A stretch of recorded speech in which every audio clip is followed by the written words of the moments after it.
C'est un autre sujet, musulmans contre chrétiens. La Centrafrique est-elle en train de rentrer dans un conflit confessionnel? La réalité est évidemment bien plus complexe. Nos envoyés spéciaux Ilham Taoufiki et Clément Aline sont allés enquêter à Bossangoa. C'est le 4e et dernier épisode de notre série de reportages exclusifs dans ce pays. Des reportages que vous pourrez revoir sur notre site. On regarde. L'évêque de Bossangoa, au QG de la FOMAC, la Force d'Afrique centrale. Le bâtiment d'une de ces églises serait occupé par des éléments de l'ex-Séléka. Il a besoin d'une escorte. Y aller seul, c'est le risque de se faire tuer. Ce sont des têtes brûlées qui n'ont aucun respect des lois qui régissent le pays. Tout ce qu'ils connaissent, c'est la force.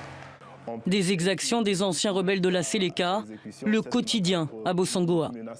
Chaque jour, ils viennent avec d'autres excuses pour s'attaquer au site qui est à l'évêché et au personnel pastoral. La FOMAC n'a qu'un mandat d'interposition, des gardes du corps en quelque sorte. L'évêque repartira avec 2 véhicules, dont un blindé, 20 hommes lourdement armés. Mais arrivé à l'église, plus l'ombre d'un Séléka. Il n'y a plus personne là, a priori. A priori, ils se sont retirés. Mais tout a été pillé, saccagé. C'est du vandalisme pur et simple. Casser juste pour casser. Ça vous fait quoi de voir votre bâtiment dans cet état? Ça me prend au triple. Du vandalisme et des violences dirigées contre les chrétiens. Pour le vicaire, c'est sans équivoque. Tous les Centrafricains et les Centrafricains non musulmans, c'est ça c'est net et clair. Et pourtant, dans cette tourmente, des musulmans aussi sont pris pour cible. Et c'est par représailles. La cohabitation a été toujours pacifique jusqu'à ce que les Séléka arrivent. Alors, la population s'est sentie trahie par les frères musulmans qui collaborent étroitement avec les Séléka.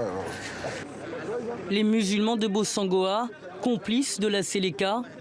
Il est vrai que les nouveaux hommes forts du pays sont musulmans eux aussi, pour la plupart. Vrai aussi que c'est vers eux que l'imam se tourne pour chercher protection. Ils nous ont attaqués. Quand on est à découvert, les rebelles nous attaquent.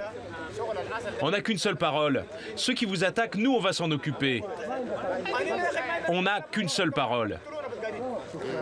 Les rebelles dont l'imam parle, ce sont les anti-Balaka, des milices villageoises réactivées pour se venger des violences répétées des ex-Séléka. L'imam de Bossangoa nous affirme que désormais sa communauté aussi en est la cible. Dans cette école, que des victimes des anti-Balaka. Tous ces gens que vous voyez, ce sont les rebelles qui ont massacré leurs parents. Ils les ont tués sous nos yeux, ils ont découpé mon mari, ils ont tué tout le monde, je suis restée avec mon petit.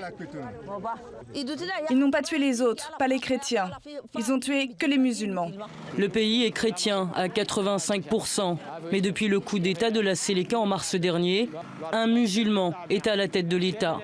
Pour l'imam, l'explication est là.